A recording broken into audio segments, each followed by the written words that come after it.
Olá, pessoal. Boa noite. Boa noite a todos. Vamos começar mais uma noite. Né? Boa noite, professor. Nossa penúltima. Boa noite, professor. Boa noite. Boa noite, professor. Boa noite.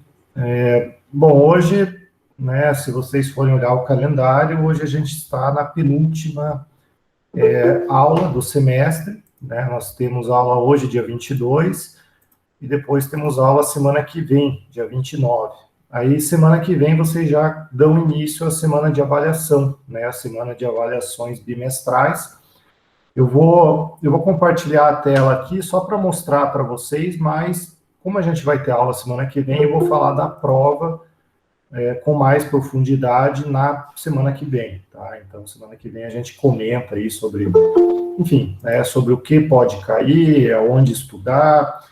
De qualquer maneira, vocês têm todo o material, né? Tá tudo disponível, vocês têm toda a parte de consulta também à disposição, né? Vocês têm o Google aí à vontade para fazer essas provas, então acaba que vocês têm que só saber o que vai cair, mais ou menos aonde que está aquele tema, né? Então acaba sendo aí uma questão de organização, e não também de decorar, e nem, enfim, querer entender tudo, até porque muita coisa do que a gente falou é algo, né, abstrato, e em específico a aula de hoje, né, a aula de hoje a gente vai ficar falando aí de indicadores econômicos, a gente vai fazer um panorama geral aí do Brasil, então, ninguém vai perguntar qual é o PIB do ano passado para vocês, né, isso aí está no Google, isso aí, enfim, né, isso aí vocês não precisam decorar, né, vocês precisam só entender para que serve o PIB, por exemplo, né, vamos chutar aí uma questão, eu posso perguntar qual é a função do PIB e a relação dele com a geração de renda, né, ou com o desemprego, por exemplo, pode ser uma questão que eu possa colocar. Então, aquilo, as perguntas que eu faço nunca são, né, indique um número, faça uma conta, não, é sempre um raciocínio lógico aí que vai ter para vocês. Mas a gente vai falar da prova com mais calma, né, na semana que vem. Hoje a gente vai estar mais, né, enfim, hoje é o último conteúdo antes da prova, né. A prova é na semana de julho, primeira semana de julho, começa dia 1 e vai até o dia 7, né? Então, vocês têm aí essa semana, conforme a disciplina, vocês vão fazendo. Tem professor, eu não sei se vai ter professor que vai exigir que vocês façam as questões no dia em que teria aula, né? Mas, de um modo geral, todos eles devem deixar aí a semana inteira para vocês irem respondendo. E aonde que vocês respondem isso? Lá no portal do aluno, né? No portal do aluno, onde vocês já fizeram a primeira atividade avaliativa, né? Mas eu vou compartilhar aqui a tela só para vocês poderem enxergar isso daí. Deixa eu compartilhar aqui essa minha tela. Não sei se vocês estão vendo o meu AVA agora. Está aparecendo aí? Deixa eu voltar aqui. Está aparecendo? Tá, beleza. Bom, bem simples, né? Do primeiro bimestre foi aqui, do segundo bimestre vai ser aqui, né? Então não tem muito segredo. A avaliação do segundo bimestre está aqui, né? Então vocês vão clicar aqui, ele vai ter uma opção aqui, né? Vai estar habilitado. Vocês clicam, que o meu é um pouquinho diferente, né? Mas de uma certa forma vocês vão entrar aqui nas tentativas de responder. E aqui ele vai ter um botão, né, que vai permitir você responda o questionário, você tem certeza, e aí ele vai conduzindo aí questão por questão, né? Então, nós temos aí a parte, né, de avaliação do segundo bimestre. Quem for ficar em final, e aí vocês têm que ficar atentos, porque não vai ter devolutiva, não vai ter aula depois da avaliação do segundo bimestre. Então, quem não tiver média, vai direto para o exame final, e vejam que o exame final é já no dia 12 de julho, né? Então, vejam, o segundo bimestre acaba dia 7, o último dia né, de prova é dia 7, Então, automaticamente, vocês só vão ter o lançamento das notas no dia 8, né, porque eu preciso esperar até o último minuto do dia 7 para todo mundo terminar a prova.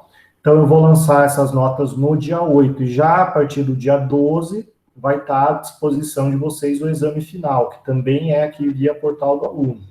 E aqui já tem as instruções, né, as instruções aí sobre o exame final para quem for ficar, né, esperamos aí que nenhum de vocês fiquem, mas quem for ficar vai ter que tirar nota 6 no exame final. E o que cai no exame final? Cai tudo, né? Enquanto que a avaliação do segundo bimestre cai só o conteúdo do segundo bimestre, o exame final vai cair todas as semanas de aula, né? Então, mas aí semana que vem a gente fala com um pouquinho mais de calma sobre essas provas, né? Então, a gente tem aí essa programação. Bom, isso semana que vem. Hoje a gente vai falar sobre a economia brasileira, né? Então tem lá a apresentação do PowerPoint disponível, né, como sempre. Então nós temos aí o tema da aula de hoje é, de alguma maneira, consolidar os indicadores que a gente vem verificando, né? A gente vem verificando aí já há algum tempo, né, toda essa parte de economia, política econômica, avanço da economia, inflação, desemprego, a gente falou de crise econômica, enfim, né, a gente falou aí por algumas semanas.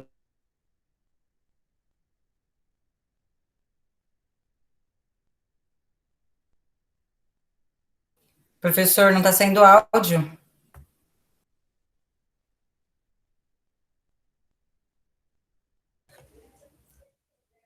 Não tem áudio.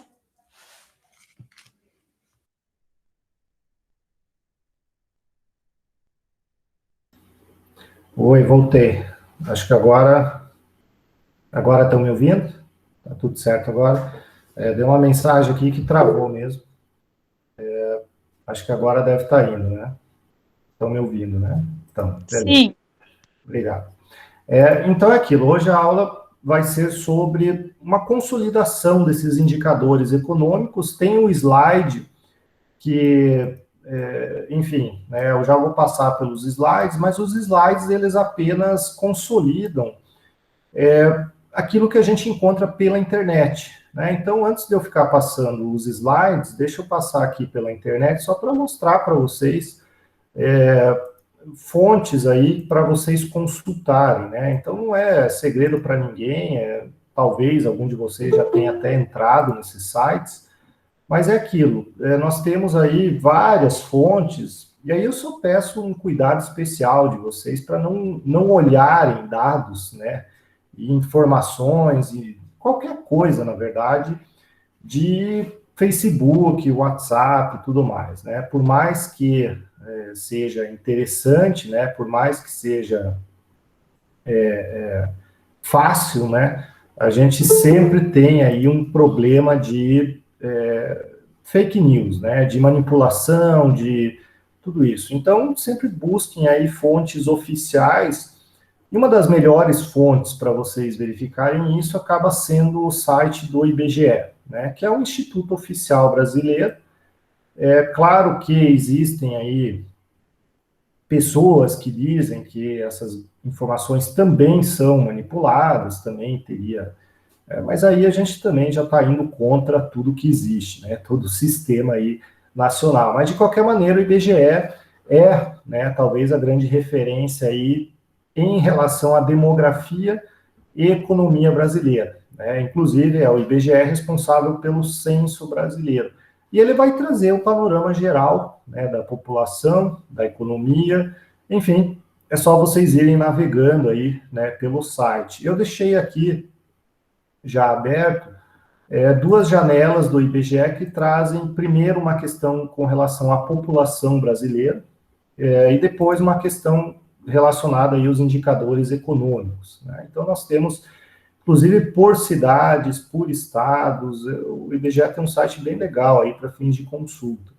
E ele traz, né, a primeira informação aqui, qual é a população brasileira hoje, 213 milhões de pessoas, né? Vejam que essa população, ela é é real, ela é correta? Não, isso aqui é uma estimativa que vai levar em consideração um monte de variáveis, né, de cartórios, de nascimento, de projeção e tudo mais, mas o que o Brasil precisa para ter certeza desses números? Precisa realizar o tal do censo, né, o Brasil precisa realizar o censo é um mapa da realidade brasileira que tem que ser feito a cada 10 anos, está previsto na Constituição, e não foi feito ano passado, como deveria ter sido feito, não foi feito também esse ano, porque não teve recursos, né? Não teve dinheiro, orçamento para esse censo. E esse censo é importante para a gente confirmar, chegar mais perto da realidade desse número, né? Então, veja que isso aqui vai atualizando, né? A cada 20 segundos ele vai aumentando aqui a população, né? Então, vejam que a população brasileira ela vai evoluindo, né? A cada 20 segundos, teoricamente, nasce uma pessoa aí no Brasil. Então, vejam, essa é a nossa população, e aqui a gente tem, né, a pirâmide por faixa etária desde 2010, né, de 2021, na verdade, né? Então, se você quiser ver, né, mais para trás, ele também permite, ó, você pode voltar até 2010, nesse caso aqui.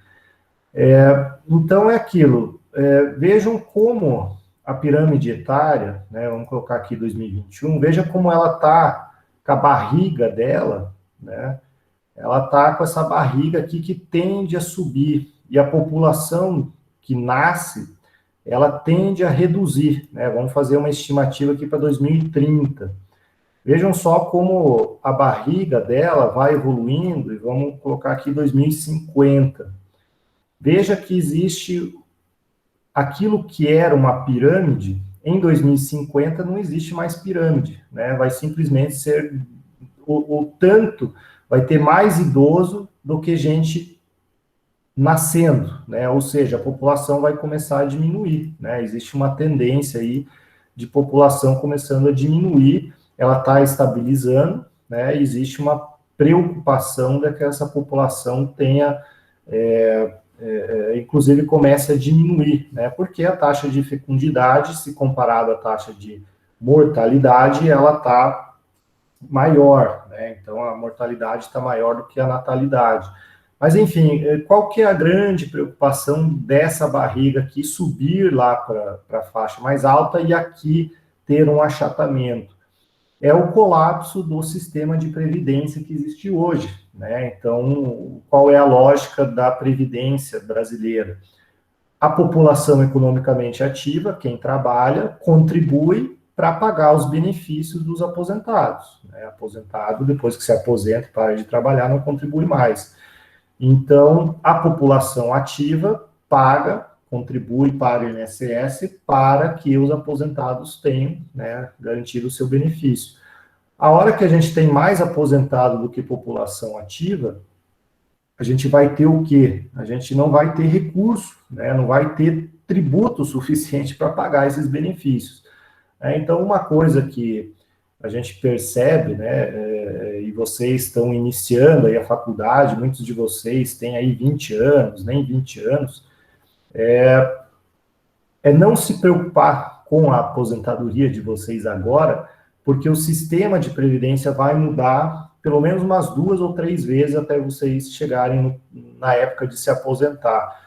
Por quê? Porque esse desenho aqui, essa evolução da curva demográfica, né, a pirâmide etária brasileira, vai exigir uma mudança da forma de custeio, vai exigir uma mudança nos benefícios, vai exigir aí um monte de ajustes, porque senão não se mantém, né? A previdência brasileira, ela está estruturada na ideia de que a população ativa sustenta o recurso da inativa, dos aposentados, né? Só que, ó, veja, a faixa de aposentadoria hoje está nessa daqui, de 60, 64 para cima. Vejam que é uma minoria, né? É uma minoria. Só que na projeção, né, vamos colocar aqui bem para frente, 2060, né? Vejam que nessa projeção aqui, de 60 a 64 anos, vai ser a maioria da população daqui a 40 anos, ou seja, exatamente na época em que vocês vão estar pensando em se aposentar, né? Então, vejam que nessa lógica que o sistema de previdência está hoje, não vai se sustentar, né? Porque vai ter mais aposentado do que quase população ativa. Então, vai mudar, né? Vai mudar. Mudou em 2019, reforma da Previdência, mas vai mudar ainda mais vezes em razão dessa evolução aí, dessa curva demográfica, né? E aqui nós temos esse gráfico bem dinâmico, né? Bem legal, trazendo o Brasil e o Paraná, o azul é o Paraná, e aqui, né, mostrando homens e mulheres que, de um modo geral, nas faixas etárias de, né, mais novos, né, ou pelo menos até os 60 anos aqui, a gente tem uma equivalência, né, de homens e mulheres, mas conforme vai ficando mais velho, né, a população, a gente começa a perceber que tem um volume maior de mulheres, né? Vejam que o lado aqui direito do gráfico, não sei se para vocês é o direito, mas é esse daqui, existe mais gente, né? Vejam que, ó, vamos pegar esse laranja aqui, ó, Brasil 1,47 de mulheres, homem já é 1,17, né? Aqui de 75 a 79, homem 0,75, mulheres 0,71, não, 1,1. Então vejam que a mulher, ela tem uma expectativa de vida maior do que do homem, né? A mulher, ela tem uma expectativa de vida maior do que do homem, por quê? Né? Historicamente, e na prática a gente vê isso, a mulher se cuida mais, né? Vai mais no médico, faz acompanhamento mais rigoroso, ela tem toda a necessidade de ter uma saúde, de certa forma, em dia, para poder ser mãe, para conseguir, né, ter uma gestação aí mais tranquila. Então, vejam o quanto, né, a mulher vive mais no Brasil do que o homem, especialmente por conta aí do cuidado com a saúde, mas aí a gente tem um outro lado ruim, né, um índice ruim, porque a criminalidade, infelizmente, ela ainda é muito maior no sexo masculino. Então, o homem morre muito por morte violenta, seja de trânsito, seja por questões de segurança pública, né? Então, o homem morre mais cedo em razão disso. Não se cuida e ainda, né, se envolve aí em crimes violentos. Então, nós temos aí essa curva demográfica, né? E aí, esse site do IBGE traz a população do Paraná, 11 milhões também, enfim. E aí, para baixo, ele tem uma série de indicadores, né? Evolução dos grupos etários, né? Então, jovens até 14 anos, vejam que essa faixa de baixo, ela está caindo, né? Vejam que em 2010, 25% da população tinha até 14 anos, hoje é 14%, né? Então, nós estamos falando de 10 pontos percentuais. Hoje, né, a grande maioria da população está até 64 anos, né? Só que isso está caindo também. O que tem aumentado bastante são os idosos, né? Então, veja que os idosos, em 2010, eram 7%. Idosos, o que é idoso? Nesse caso aqui, mais de 65 anos. Então, em 2010, eram 7%. Hoje, né, a gente tem 25%. Hoje não, né? Em 2060. Hoje a gente está em 2021, né? Estou olhando lá para frente, né? Ó, em 2010 era 7%, em 2021 está em 10%. Está pulando aqui, 10%. E em 2060 vai chegar a 25% da população brasileira idosa, né? Então vejam como essa questão é importante. Aqui uma evolução, né, entre homens e mulheres, homens Brasil, mulheres Brasil, temos essa evolução aqui, e aí, enfim, né, são vários indicadores, não vou ficar falando todos eles, né, mas um que importa falar é a taxa de brutalidade, né, que tem aumentado, taxa bruta de mortalidade, que tem aumentado, né, veja que ela está aumentando, até 2060 aqui, em comparação com a taxa de natalidade, que vem caindo. Então, em 2000 2047, mais ou menos, 2046, a gente vai ter a inversão, vai ter mais gente morrendo do que nascendo, né? A taxa de natalidade vai ser menor do que a mortalidade. Então, a população brasileira, ela tende, né, a se estabilizar, ela está se estabilizando. Em 2046, daqui a 20 anos, não é muito tempo não, daqui a 20 anos, vai morrer mais gente do que nascer no Brasil, né? Isso tem impacto violento na questão de mão de obra, na questão da previdência, na questão de tudo, né? De tudo. Então, é aquela situação, né?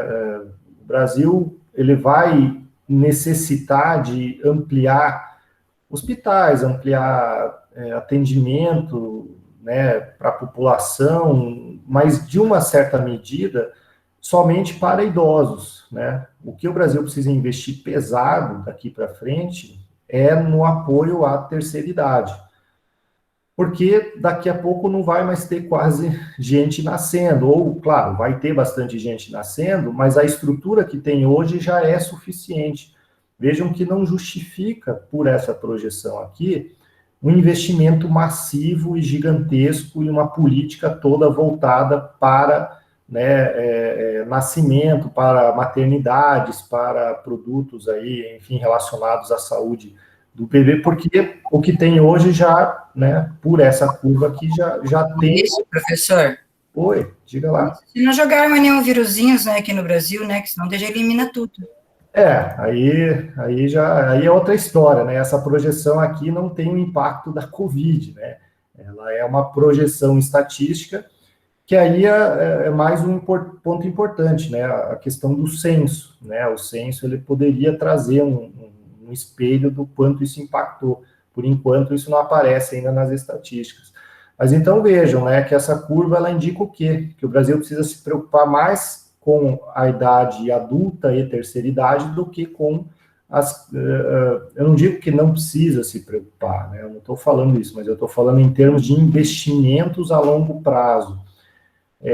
Por exemplo, a questão de ampliação de creche, de construção de mais escolas, teoricamente, por esses números aqui, não precisa. O que o Brasil precisa fazer agora é só investir em qualidade. Quantidade já tem, né?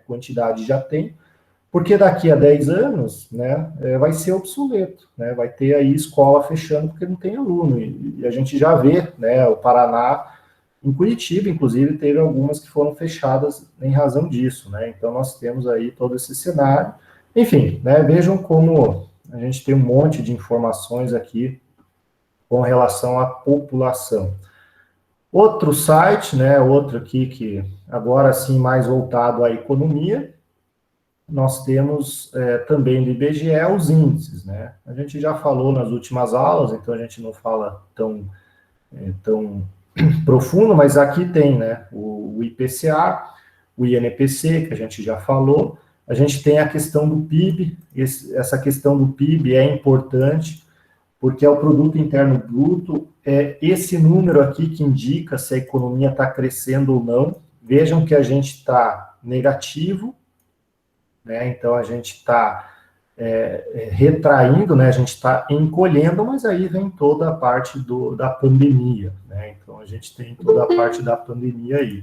Mas, né, acaba sendo uma preocupação, o acumulado aí dos 4 trimestres, ele indica, né, um encolhimento da economia de 4%, muito embora, a gente já vai ver nos slides aí, a projeção para esse ano é de 5% positivo. Ano passado foi 5% negativo, né? Então a ideia de 2021 é equilibrar, né, a economia equilibrar, e, né, eu não digo recuperar o prejuízo, mas pelo menos não ter um buraco maior ainda do que foi ano passado.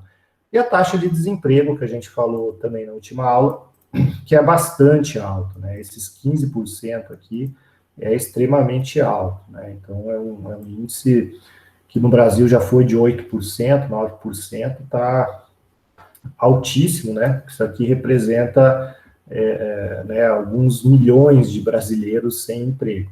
Bom, e aí tem todos os índices aqui, né, que o IBGE divulga, até o custo do metro quadrado médio no Brasil, enfim, né, tem vários indicadores.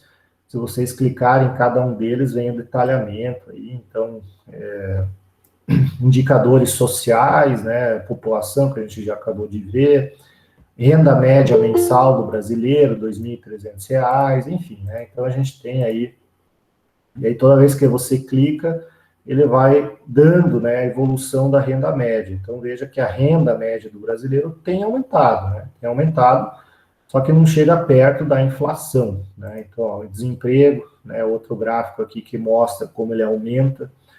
Então, vejam, né, esse site aqui ele é bem legal, né, o índice de escolarização, 99%, quase 100% aí, o percentual de pessoas que frequentam a escola na idade entre 6 e 14 anos, né? Então, dá para dizer que 100% frequenta a escola. É um dado que é importante, é o analfabetismo, né? Então, de 15 anos ou mais, vem caindo, né? Um índice que vem caindo relativamente rápido aqui, né? Estava em 7 alguma coisa, agora já está em 6,5. Então, a gente tem 6% ainda da população adulta analfabeta. Taxa de fecundidade, é aquilo que a gente falou, que vem caindo, né? Vejam que em 2006, cada mulher tinha em média 2 filhos, em 2020 já tem 1,7. Né? Então, isso significa que já começou a estabilizar a população, porque para ter um filho é um homem e uma mulher, né? Então, geralmente, é um casal que não nascem mais 2 filhos, nasce 1,5 filho, vamos dizer assim, né? 1,7 filho. Isso significa que a população já está estabilizada, ela já não tende mais a crescer e aquela curva tão acentuada. Mortalidade infantil, caindo também significativamente desde os anos 2000. Então, vejam que isso aqui é resultado direto de políticas públicas e remédios e investimentos, né, na saúde, né, do recém-nascido. Claro que existe uma evolução do SUS, existe uma evolução da tecnologia, existe também a própria renda das pessoas, né, a miséria, né, pessoas que não têm acesso a nada, também reduziu hoje o acesso, muitas vezes é precário, mas tem acesso, né, tem acesso. E aqui todos os indicadores agropecuários e tudo mais, né, enfim, aí a gente não vai entrar tanto aí no detalhe. Vamos pegar o soja, né, que é o campeão aí de produção. Vejam como o volume, né, de produção anual vem crescendo, né, o soja é o grande motor da economia agropecuária brasileira, né? Então, nós temos aí esse site do IBGE. Só para fechar o último site, né, a gente vai para os slides, a questão do dólar, né? Então, o dólar, aí vocês podem pegar em qualquer site, qualquer jornal, um tanto quanto mais confiável, né? Ele vem trazendo a cotação do dólar e a variação dele. Né? Então, vejam que o dólar vem caindo, né, gradualmente. Hoje, inclusive, caiu 1,13%. Está valendo R$ 4,96, né, o dólar. Né? Então, vejam que já teve um pico aqui de 5, né? Chegou aqui. Esse é o dólar comercial, né? Então, 5, 5,4, 5,3 e vem caindo, né? Vem caindo. Aqui embaixo a gente vê uma projeção, né? Também, né? Enfim, você pode ficar aí mexendo. Enfim, esses sites são bem bacanas aí. Bom, isso aqui é para a gente ver o cenário de hoje, né? Para a gente não ficar especulando aí. E aí vamos projetar os slides, né? Os slides que é interessante para a gente só pegar um pouco da bagagem um pouco mais histórica, né? Eu não digo histórica porque também eu não fiz um exercício de voltar anos, né? Mas pelo menos alguns períodos. E aí primeiro slide aqui que eu trago é o aumento do desemprego e precarização do emprego. E aí eu pego, né, uma tabela que traz aí a evolução do Brasil com a questão de São Paulo, né, que reflete aí bem, né, o contexto nacional. Né? Então vejam que a taxa de desemprego, né, a taxa, ela já foi bem alta no início aí dos anos 2000, então o Brasil sempre teve uma deficiência muito grande. Veio a estabilidade econômica, os anos 2000 foram muito bons para o Brasil, talvez seja um dos poucos períodos aí recentes que o Brasil não viveu crise, né? Então você pega lá de 2003, 2001, 2002 até 2009, não teve crise econômica, só teve crescimento, crescimento, crescimento, crescimento. Então o Brasil evoluiu bastante. Depois veio a crise de 2009, depois de algum tempo veio a crise do governo PT, aí a crise da corrupção e agora a pandemia, né? Então a gente está uma maré aí de pelo menos uns 10, 12 anos de uma crise atrás da outra.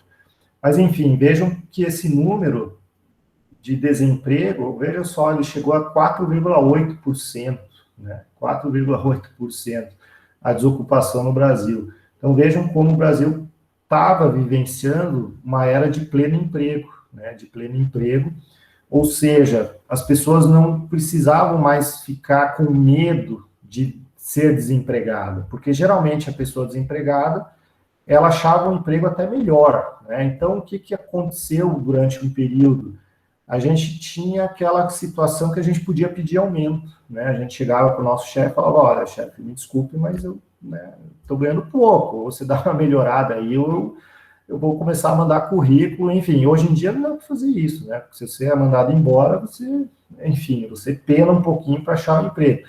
Então, automaticamente, né, quando você tem mais opções de emprego, você escolhe a melhor. E os empregos ruins, né, iam ficando para trás.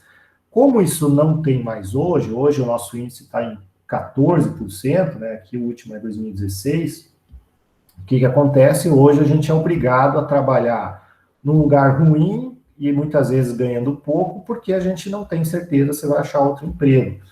Isso tem um nome, né? Isso é a precarização do emprego, né? A gente trabalha de uma maneira menos confortável, que não traz aquela satisfação que a gente gostaria, mas a gente é obrigado a trabalhar porque não tem outra opção, né? Então a gente tem aí essa precarização do emprego, né? E aqui um pouquinho de dados históricos, né? Que a gente avança também nesse slide aqui, né? Então vejam como o desemprego ele está, né?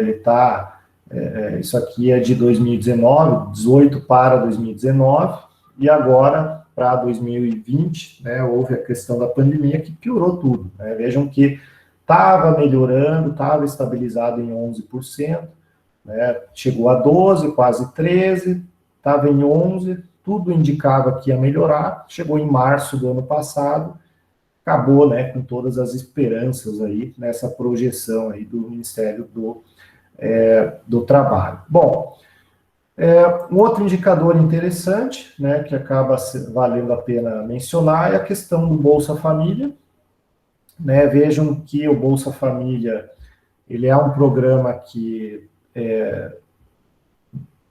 atinge, né, ou ele melhora as condições de vida da população de baixa renda, né? Então ninguém ganha um salário, ninguém ganha um valor muito alto, mas é um valor módico aí para ele sobreviver, né? Então vejam que quantas famílias são beneficiadas pelo programa, né? Chegou aí a 14 milhões de famílias em 2014, né? Esse número teve uma queda acentuada aí nos últimos anos, né? Houve aí um monte de requisitos adicionais, houve o corte aí de vários contemplados, enfim, mas vejam que é um movimento, né, 14 milhões de famílias, né, não estamos falando de pessoas, então, considerando que cada família tem em média 4 pessoas, né, a gente está falando aí de mais de 1/3 da população brasileira era contemplada com esse benefício. Esse benefício, né, ele não é um valor tão alto, é um benefício que varia de acordo com os membros, né, da família e tudo mais, mas ele pode chegar aí, né, até R$200, R$250. Então, ninguém fica rico com Bolsa Família e não dá para dizer que uma pessoa vive, né, com o Bolsa Família. Ela só consegue comprar comida e olha lá, né, considerando o preço que tá as coisas. Então vejam, né, quanto que isso custa para o Brasil. Em 2015, né, o Bolsa Família custava 27 bilhões para o governo, né? Então, vejam, 27 bilhões para manter um mínimo de dignidade para um terço da população, ou pelo menos comida na mesa de um terço da população, não é muito dinheiro, né? Por que eu digo que não é muito dinheiro? Porque para a previdência social, que envolve aposentadorias e pensões por morte e tudo mais, esse valor aqui é de 700 bilhões. Né? Então, vejam, né? Isso aqui é uma fração, considerando, né, que o Brasil arrecada aí mais ou menos 2 trilhões por ano. Então, um valor importante, mas não é aquele dinheiro, né, que a gente pode dizer assim, meu Deus, vamos tirar o do Bolsa Família para poder, porque com o Bolsa Família o Brasil não cresce, o Brasil não avança, o Brasil... Não, né, não existe isso. É ser egoísta, né, porque existem muitos outros lugares que gastam muito mais e eu vejo que não é tão importante. Enfim, né, na minha opinião, esse Bolsa Família é importante, aí não interessa se foi criado pelo Lula ou não foi, se o Bolsonaro vai ampliar, mudar, trocar o nome, mas essa forma, né, de auxílio acaba sendo necessária, só que, né, na minha opinião, teria que ter um requisito adicional, que é exigir e criar opções de qualificação profissional. Né? Então, você recebe o Bolsa Família, desde que você comece a se qualificar. Né? Um requisito adicional seria participar de algum curso, nem que seja educação básica, né? Vai aprender a ler, ou vá qualquer curso técnico aí, deveria ser também requisito para a pessoa receber, né? Porque a mesada, quando ela não vem com um esforço, né, a pessoa dificilmente ela vai sozinha conseguir evoluir na vida financeira. Mas, enfim, o Bolsa Família é, sim, importante e tirou, né, a população aí da miséria, uma população expressiva. Né? A gente está falando de 14 milhões de famílias. Professor. Oi, diga lá. A questão da exigência por uma capacitação não se dá pelo fato da limitação das pessoas, porque, por exemplo, talvez eu esteja falando bobagem, mas uma pessoa que se submete à humilhação de receber um auxílio desse do governo, provavelmente ela não tem condição, a capacidade cognitiva de desenvolver uma profissão adequada. Porque as pessoas que, por exemplo, eu trabalho no ramo da recuperação de matéria-prima. Eu compro sucata dos catadores, eu tenho extrusor e moinho. Nós percebemos que as pessoas que têm o mínimo de bom senso, de percepção de vida, eles são proativos. Sabe, eles compram um carro, uma caminhonete, eles vão, por exemplo, catar sucata na rua e vão produzir alguma coisa.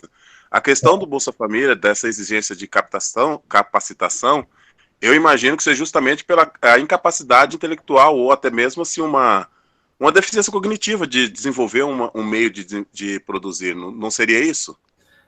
Na verdade, assim, a gente tem uma parte da população que se enquadra nesse cenário. Né? A gente pega a população mais idosa, a gente pega, de uma certa maneira, existe muito, né, daquelas mulheres que foram submissas ao marido durante 30, 40 anos. Realmente, esses acaba sendo aí bastante inefetiva, né, qualquer tentativa de qualificação. Mas o que a gente vê, em alguma medida, é muita gente que tem condições, né? E aí, assim, não é essa pessoa ser colocada, né, vamos colocar aí, num curso de nível superior.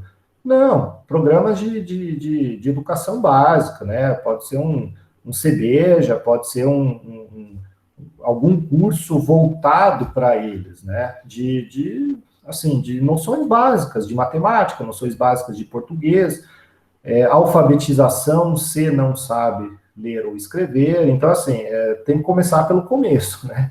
Agora, claro, tem que ter critérios muito bem definidos para não criar essa injustiça, vamos dizer assim, de exigir que uma velhinha de 60 anos vá trabalhar, né? Também não é bem assim. Mas alguns critérios eu acho que deveria ter adicionalmente, né? Adicionalmente. A Cris, acho que ergueu a mão. Quer falar alguma coisa? Tinha uma mãozinha erguida aí. Acho que um dos critérios que eles têm, professor, é a questão da frequência escolar. A gente tem que preencher, e eu acho que é o único, e é muito, muito frágil, né? Sim. Porque daí, independente da criança ter um bom rendimento ou não, a família recebe de qualquer forma, né? Só levando até a escola. Então, teria que ter mais critérios, realmente, eu concordo com isso, que eu acho que, apesar de ser um benefício que muitas famílias, por exemplo, o senhor falou a questão das pessoas idosas, né? A gente tem muitas avós que recebem Bolsa Família porque criam 3, 4, 5 netos. Então, teria que ter um programa de conscientização para não se ter tanto filho, né? Porque Bolsa Família não sustenta essas crianças. Não. É uma precariedade muito grande. Existe um Brasil que, e aí eu posso ter certeza, porque assim, vocês são estudantes universitários de uma instituição privada, né? Então, vocês e todos nós aqui, a gente vive num mundo que não é o Brasil real, né? A hora que você começa a participar de alguns programas sociais, você vê algumas situações, você vai ver que o Brasil real é miserável, né? O Brasil real, a população, quando a gente fala o povo é muito sofrido e muito miserável. Depende muito da ajuda de tudo que é lugar, né? De tudo que é lugar. Remédio só tem porque o SUS dá, se o SUS não dá, literalmente ele morre porque ele não tem condições. Ele só tem roupa porque ou a igreja ou porque um programa social deu. Ele só tem comida na mesa porque tem um Bolsa Família ou tem um programa da prefeitura. Então, é tudo assim, né? Ele sobrevive com a ajuda dos outros. Ele não vive, ele sobrevive. Então, é aquilo, né? Como é que você vai colocar uma pessoa dessa no mundo, né? Essas pessoas são marginais, elas estão à margem do mundo que a gente vive, né? Desse mundo que ganha um salário, que vai no mercado, enche o carrinho e paga.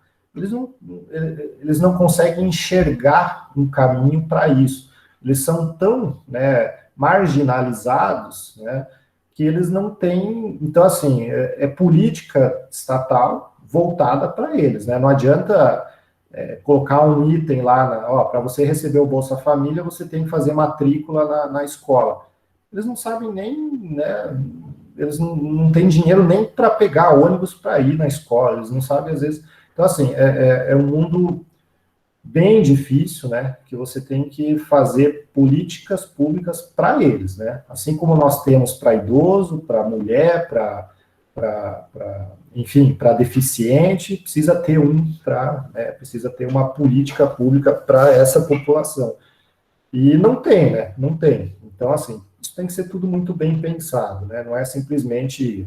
o Christian é maldoso, ele quer que esse povo vá estudar. Não é estudar numa escola junto com criança, e não é estudar tal como, né, nós estamos aqui, não. É uma educação para eles, né? Mas, enfim, isso aí é uma ideia, né? A gente não vai mudar o mundo, mas a gente, pelo menos, dá alguma ideia, né? Alguma sugestão, não fica só falando mal.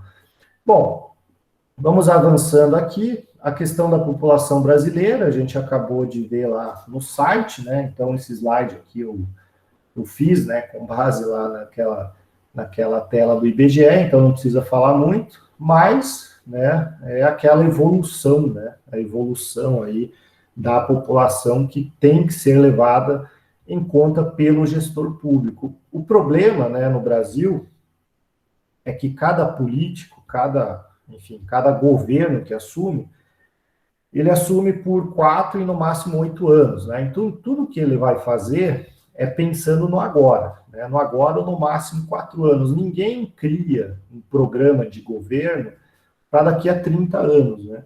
Então, é um monte de improviso atrás de improviso, né? E aí gera, né, uma estrutura ruim para o futuro. Então, aí é o problema, né, da periodicidade do plano de governo. Não existe uma diretriz única, né? Isso aí é próprio, o Poder Executivo, ele tem essa liberdade dele, mas a nossa Constituição, ela tenta criar alguns limites, alguns parâmetros, mas nunca tão voltados a essa projeção econômica, né, essa projeção demográfica.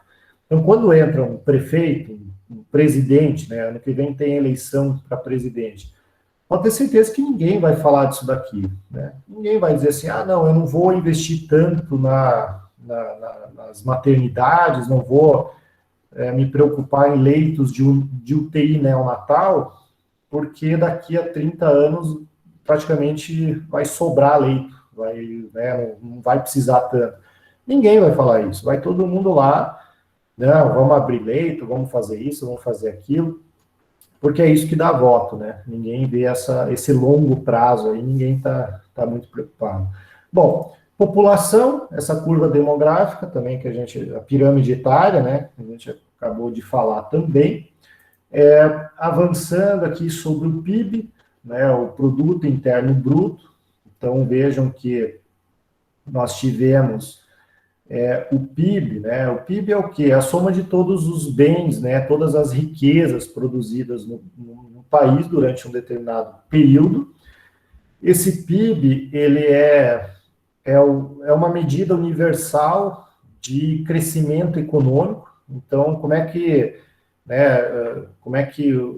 a gente olha se o Brasil cresceu mais ou menos que o outro país? É por meio desse PIB, né? Então, o PIB vai demonstrar se o Brasil está crescendo ou não, né? E aí, esse indicador, ele sempre vai trazer aí um percentual, e aquilo que a gente viu lá no site do IBGE, de que ele está negativo nos últimos 4 trimestres, ou seja, pegou a metade do ano passado, né? Os 3 últimos trimestres do ano passado e o primeiro trimestre deste ano, que é o grosso da pandemia, né? Então, vamos, né, colocar aqui que no grosso da pandemia, a gente caiu 4%. Isso aqui está ruim? Não está ruim, né? Pelo contexto da pandemia, não está ruim. Países aí europeus caíram muito mais, 8%, 9%, 10%. Tanto que o Brasil surpreendeu, né, apesar desse mar de notícias ruins que a gente vê e ouve, a economia brasileira não está, né, tão ruim, tirando essa questão do desemprego, que acho que é o que está pegando, tirando a inflação, que são as duas variáveis que merecem atenção, mas o crescimento econômico, ele é compatível e até melhor do que muito país grande. A projeção desse crescimento para esse ano, né, vamos imaginar que esse índice só considere esse ano, é de 5% positivo, né? 5% positivo é muita coisa, se a gente considerar que a última vez que a gente cresceu mais de 5%, né, ou vamos pegar aqui 4%, foi em 2011 e 2012. Né? Então, vejam que a gente já está há 10 anos sem crescer 5%. A gente está aí há muito tempo patinando, né? Vejam que em 2013 crescemos 3%, aí 2009 foi o ano da crise financeira, caímos mas quase nada, né? A famosa marolinha que o Lula falou na época, né? A marolinha.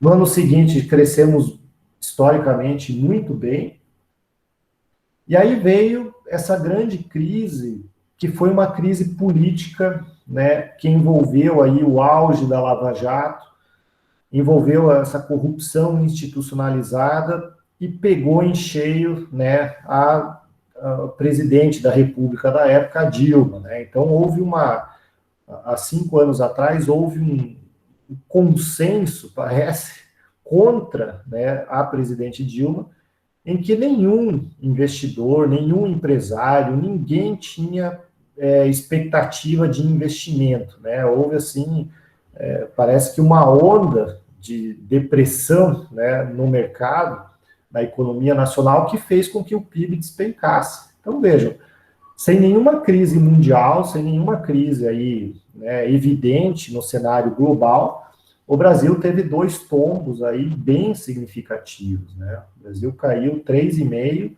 e 3,3% em 2015 e 2016. Vejam, agora com a pandemia, que é uma coisa avassaladora para a economia, caiu, acho que ano passado fechou em 4,8% negativo. Vejam, com a pandemia, a gente caiu mais ou menos o que caiu em 2015 e 2016. Então, vejam, esse resultado tão ruim da economia, somado aí com essa crise política que o Brasil teve, são os motivos políticos por trás do impeachment da Dilma, né? Então, a Dilma teve um motivo jurídico lá, que, enfim, foi só uma desculpa oficial, né? Mas isso aqui demonstra um motivo econômico para o impeachment dela, né? Então, nós temos um motivo econômico aí que motivou também o impeachment dela, né? Então, temos esse argumento lá da fiscal, temos o problema aí da corrupção, que contaminou todos aqueles que estavam em volta dela, inclusive aquele episódio lá que ela tentou proteger o Lula da prisão, enfim, né? Vocês já eram vivos nessa época, vocês acompanharam tudo. Então, vejam, né, como o Brasil já vinha sofrendo, aí entrou o Michel Temer, 2 crescimentos aqui bastante pequeníssimos, né, muito pequenos, aí, né, 1% é praticamente estável. Aí chegou 2019 também, né, 2020, e aí parou tudo, né? 2020 é o problema da pandemia, a gente cai de novo, né? Então vejam que ano bom, o último ano bom da economia brasileira foi 2010, 2011, né? São as 2 crescimentos exponenciais aqui. Depois disso, a gente só patinou, então a economia brasileira já tem 10 anos perdidos, né? Então muita gente fala aí a década perdida, porque a gente está andando para trás, né? O mundo vai crescendo, China lá cresce 12%, 15% ao ano, Índia cresce um monte, Europa cresce, Estados Unidos cresce, e a gente aqui, né, andando para trás. Então, o que existe de consequência dessas crises econômicas aqui? Aumenta desemprego, reduz a renda, população fica mais pobre. Então, em 10 anos, né, nos últimos 10 anos, a população brasileira vem gradualmente ficando mais pobre, né? Tudo aquilo que se conquistou, né, de 95, que tem esse gráfico para frente, né, vejam que foram aí 15 anos, pelo menos, né, tem aqui 99, foi fraquinho, mas vamos pegar anos 2000. Ó. Todo ano aqui uma subida exponencial, né, de crescimento econômico. População mais renda, mais emprego, mais dinheiro circulando, melhor qualidade de vida. Nos últimos 10 anos a gente tem indo para trás, né, infelizmente. Bom, avançando aqui, um outro índice importante, o IDH, o Índice de Desenvolvimento Humano, que vai pegar aí vários fatores, né, de educação, de saúde, de expectativa de vida e tudo mais, ele vai formar um índice, né, que serve para comparar, né, com o resto do mundo se o Brasil tem qualidade de vida ou não, né? Então, o índice do Brasil, ele melhorou, né? Então, quanto mais alto esse índice é melhor, sendo que o índice 1 seria o melhor de todos, né? Então o Brasil melhorou bastante, né? Vejam aquilo que eu falei, né? O PIB crescendo, o IDH crescendo até aqui, ó, 2010, 2015. Parou, ó, a gente estabilizou, a gente não está evoluindo mais como deveria, né? A nossa qualidade deveria aumentar. A gente estabilizou e é provável, inclusive, que a gente tenha alguma queda aí por conta da pandemia, né? Então, vejam como o PIB, ele se relaciona em alguma medida com a qualidade de vida e comparar isso com o resto do Brasil, né? O IDH comparado aí com o resto do Brasil, vejam que posição bacana o Brasil tem, né? Quase, né, o 80º lugar, o 79º lugar, né? Então, a nossa qualidade de vida é tão boa quanto lá, né, ou até pior do que Tailândia, do que a Bósnia, do que Granada, né? A gente está no mesmo lugar que a Colômbia, quase empatado com a Argélia, com a Armênia, né? Então, vejam, a gente fica, às vezes a gente vê filme, ou a gente, né, assiste aí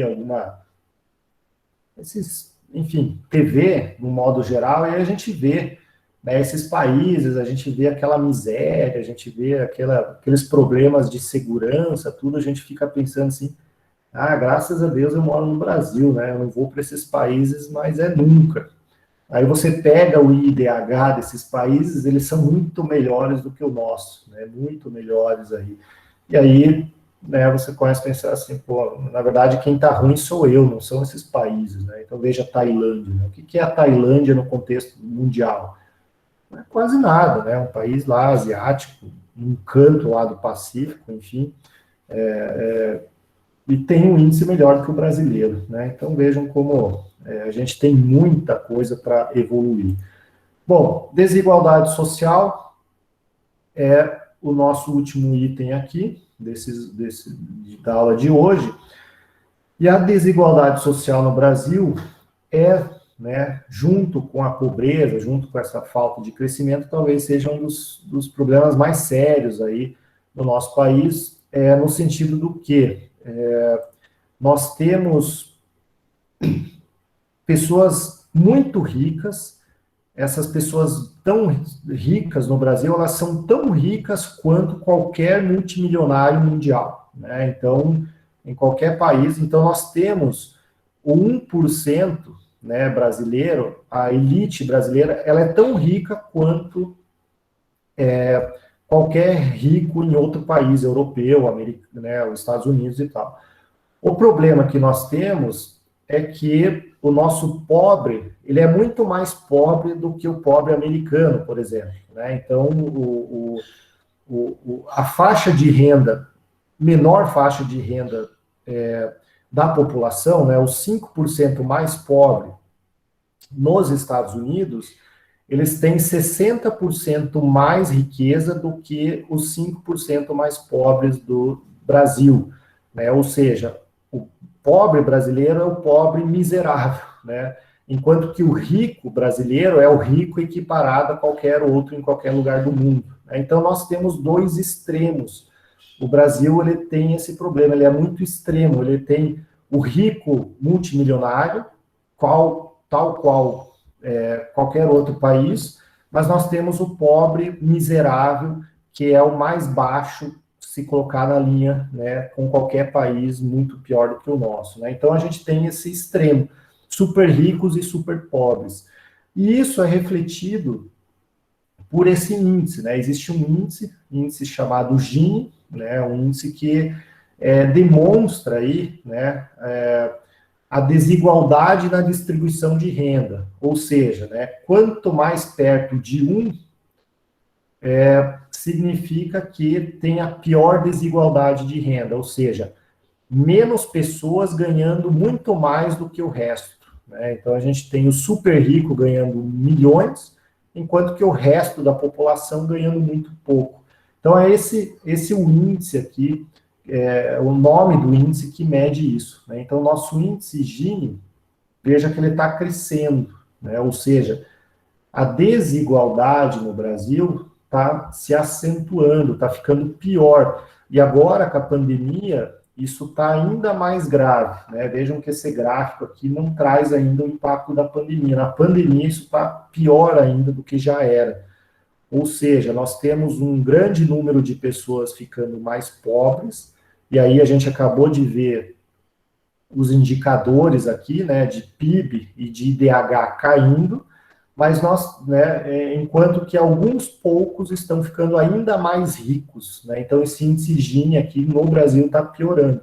E aí qual é a nossa posição no resto aí do mundo, né? Então veja o índice Gini aí no resto do mundo, aquilo que a gente falou, né? Países com o número mais alto são piores, né? Então, o que a gente tem que ver? O melhor é o que tem um índice menor, né? O melhor país de distribuição de renda é o que tem o menor índice Gini.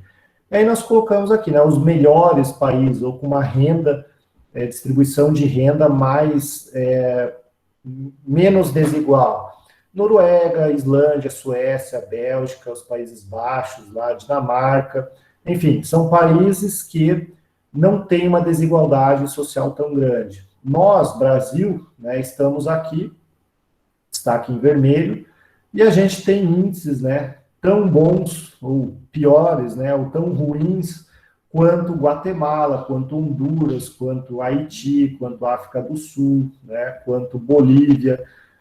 Nesse gráfico aqui, até a Bolívia está melhor do que a gente, né? Isso aqui é um índice de 2013. Então, vejam, a gente vive falando mal da Bolívia, mas em termos de desigualdade social, ela é melhor do que a gente. Lá não tem gente tão rica ganhando tanto a custas dos pobres, né? Lá tem gente pobre, mas o rico da Bolívia não é tão rico assim. Já aqui no Brasil, não, o rico brasileiro é tão rico quanto um rico lá nos Estados Unidos ou qualquer país de ponta, né? Então, nós temos aí, e esses números, né, essas projeções aqui, elas servem para mostrar o quê, né? Para mostrar o quanto a gente ainda precisa trabalhar, né? Trabalhar, e em especial, né, a geração aí que está chegando, né, ou posso me colocar aí a minha geração, a gente tem muita coisa pela frente para tentar melhorar, né, todo esse número negativo que a gente tem, porque, infelizmente, está piorando, né, está piorando. A gente pensa que teorias econômicas evoluem, os indicadores existem, os controles estão aí, as formas de atuação, a tecnologia, está tudo na mão. A gente pensa assim, não, então a gente vai melhorar, mas na verdade a gente está indo para trás, né? A gente está retrocedendo aí em termos de humanidade, né? A humanidade está ficando, né, o mundo, de uma certa forma, retrocedeu, mas o Brasil já há algum tempo, pelo menos uns 10 anos, a gente está indo para trás, né? Então, existe aquela esperança, né? De um modo geral, a maioria é otimista, pensando assim, daqui a uns anos tudo vai ficar bem, tudo vai, né, a gente sempre está melhorando dia após dia. Do jeito que está, não está melhorando, não, né? A gente tem muito o que fazer, aí a gente não pode ser acomodado, né, fazer de conta que está tudo bem, tudo certo, porque já, né, esses índices ruins podem atingir a gente, se já não estão atingindo, né? Imagino que grande parte de vocês teve, né, alguma restrição, alguma queda, né, de conforto em razão de uma redução da renda, né? Tudo isso aqui que a gente mostrou transforma, né? É o exemplo de cada um aí, e aí aquele exemplo mais banal, né? Quem que ainda consome carne como consumia 3 anos atrás? Eu imagino que todo mundo, né, quem gosta de carne, enfim, quem tem consumido menos, né? Então, vejam, é algo que faz, né, comer menos carne significa alguma coisa? A carne, se fosse só a carne isolada, não, é uma questão pontual. Mas aí a gente pega, a carne, é o restaurante, é a viagem, é o lazer, é tudo. A gente começa a restringir, a gente começa a perder qualidade de vida, né? Então, no final das contas, a gente perde qualidade de vida por uma má condução, né, da nossa política econômica e social. Bom, pessoal, esse é o meu recadinho aí com a aula de hoje, né? Enfim, eu gosto de mostrar esses números para vocês verem como a coisa é hoje, como já foi e como pode ser ainda pior, né? Então, nada é tão ruim que não possa piorar nesse contexto aí. Mas, aí que vem a parte boa, cada vez mais, né, estuda-se mais, cada vez mais se tem ferramentas, cada vez mais as pessoas que chegam, né, para o mercado de trabalho estão preparadas para mudar esse cenário. O que a gente não espera é que cheguem viciadas, né? Infelizmente, muitas pessoas chegam viciadas, com os mesmos males ou com a mesma cabeça daqueles que estão prejudicando o país hoje. Mas, enfim, pessoal, essa é a aula de hoje. Não sei se tem alguma dúvida, alguma questão. basicamente, esse é o assunto, né, da economia brasileira, trazendo esse panorama. Semana que vem a gente faz uma revisão aí para a prova. Não é bem uma revisão, é um comentário geral, né? Não esperem que eu vá falar tudo de novo, não, eu faço só um aprofundamento aí de como será a prova. Tá bom, pessoal? Então, agradeço aí, deixa eu ver os chats, tudo certo. Então, beleza, agradeço a paciência, né? Eu sei que está frio, então vamos aí jantar um pouquinho e depois assistir uma novela, né? Para quem ainda assiste novela, né? Enfim, não sei nem se a Globo existe ainda, porque falam tão mal. Um convite para jantar aí com o senhor aí? Opa! Boa noite, professor. No dia que a pandemia acabar, a gente marca uma pizzaria aí, com certeza. O problema é que a pandemia está longe, mas a boa notícia, pelo menos para mim, é que eu fui vacinado, né? Como professor aí, sexta-feira fui vacinado. Então, agora espero que vocês logo vacinem para essa coisa acabar logo, né? Porque ninguém mais aguenta. Mas, enfim, pessoal, obrigado pela paciência. Boa noite, boa professor. semana e até... Boa noite. Boa noite. Boa noite.